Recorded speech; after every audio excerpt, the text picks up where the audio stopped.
नमस्कार दोस्तों, मैं हूं वीरेश चौहान और आप देख रहे हैं जौनसार बावर की आवाज़। आज पहुंचे हैं हम लक्की उनियाल के पास और ख़ास बात यह है क्योंकि आज इनका एक गाना रिलीज़ हो रहा है। गाने का विमोचन हो रहा है और गाने का नाम है छम्मक छलो नॉन स्टॉप। मेरे साथ आज खास मेहमान, अगर मैं बात करूं छोटी उम्र में जिन्होंने बड़ा नाम कमाया है, संगीत के क्षेत्र में एक बड़ा नाम अगर मैं कह दूं, मैं बात कर रहा हूं लक्की उनियाल की। लक्की उनियाल ग्राम भटाड़ खत बौंदूर आज मेरे साथ मौजूद है। पहले तो मैं उनियाल जी को अपनी ओर से तथा जौनसार बावर की आवाज़ की पूरी टीम की ओर से आपको बधाई और शुभकामनाएं देता हूं। आज ये आपका गाना रिलीज हुआ है, उसका विमोचन हुआ है, थोड़ा सा आप इसके बारे में बताएं लक्की उनियाल जी। बहुत बहुत धन्यवाद। मैं सर्वप्रथम जो है जौनसार बावर जो हमारे क्षेत्र है उनके जो अभी न्यूज़ चैनल के माध्यम से जन जन तक जो आवाज़ पहुंचा रहे हैं, सबको मैं नमस्कार करता हूं और बहुत बहुत आभार व्यक्त करता हूं कि आपने इतना हमें उस लायक समझा है और आप तक हमारी आवाज़ पहुंचाई है।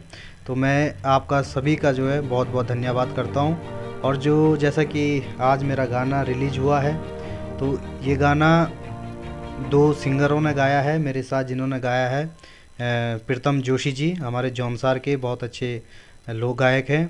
और इस गाने को जिन्होंने लिखा है प्रदीप रावत जी, और इसमें जिन्होंने आवाज़ दी है वो मैं और प्रीतम जोशी जी। और इसमें जो म्यूज़िक दिया है, संगीत दिया है, अभी चौधरी जी ने इसमें संगीत दिया है। तो तमाम लोगों ने इसमें काम किया है। कैमरे पे अरविंद रावत जी बहुत अच्छे से काम किया है। तो आप सभी का बहुत बहुत आभार कि आप लोग हमारे बीच आए हैं। तो इसके लिए मैं आपका बहुत बहुत धन्यवाद करता हूँ। तो जैसे कि अभी लक्की उनियाल जी ने कहा कि किसी भी गाने को रिलीज करने के लिए, विमोचन करने के लिए उसके पर्दे के पीछे कितना काम करना होता है, कितना हार्ड वर्क होता है। यानी लेखनी किसी की होती है, म्यूजिक डायरेक्टर कोई और होता है, गाना किसी और को गाना होता है। यानी इन सभी का तालमेल, सामंजस्य, उसके बाद इस गाने को आप रिलीज करते हैं। व्यवहार में सुंदरता रखिए, हर कोई चेहरे पर नहीं मरता। मेरे लक्की उनियाल जी, एक बात और पूछना चाहूंगा।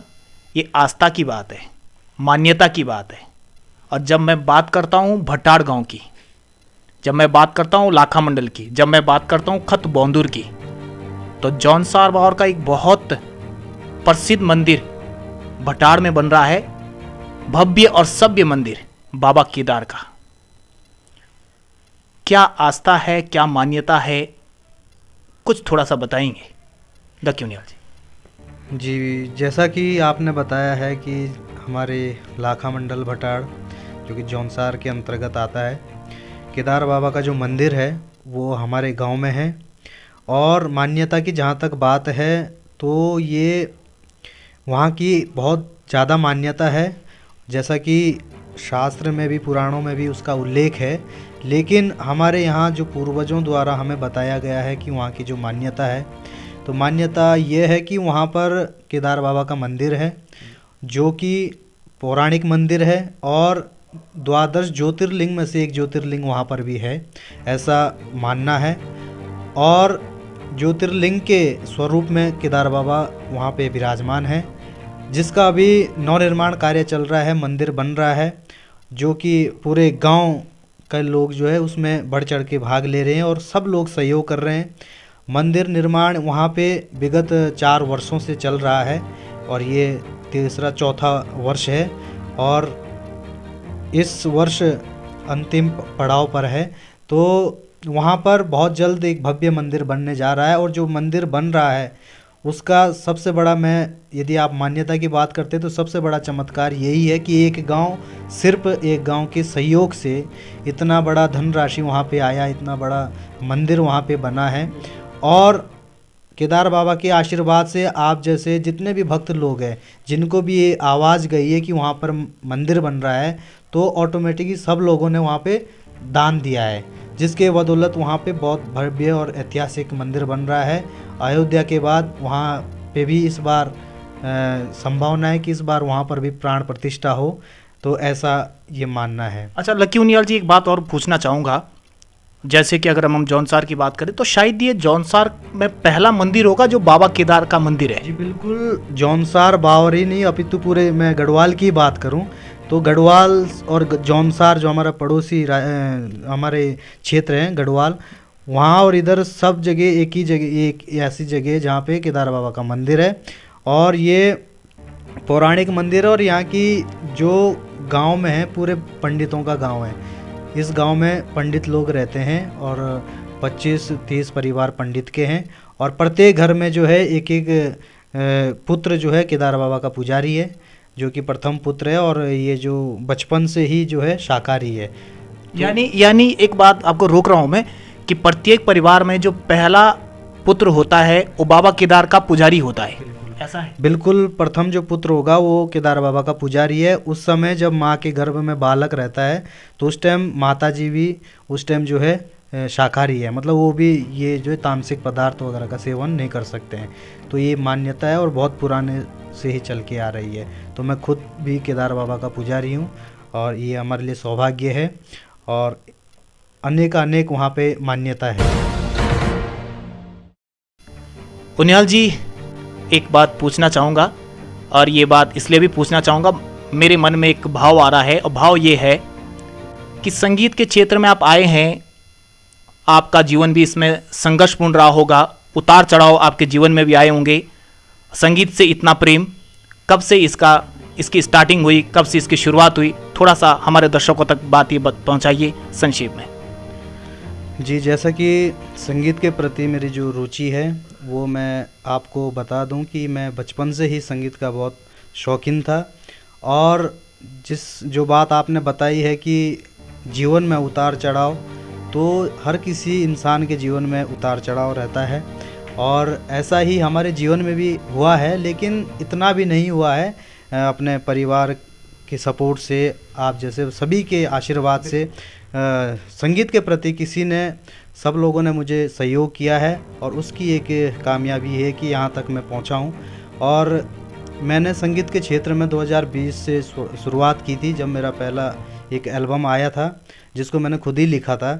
तो वो लव सॉन्ग जब मैंने लिखा था तो पहली बार जब मैं स्टूडियो गया था तो उस टाइम मैं नर्वस हुआ था, लेकिन उसके गाने के बाद मैंने तय कर लिया था कि मतलब अब मुझे घबराहट नहीं हो सकती है, मैं आगे भी दूसरा गाना रिकॉर्ड कर सकता हूँ।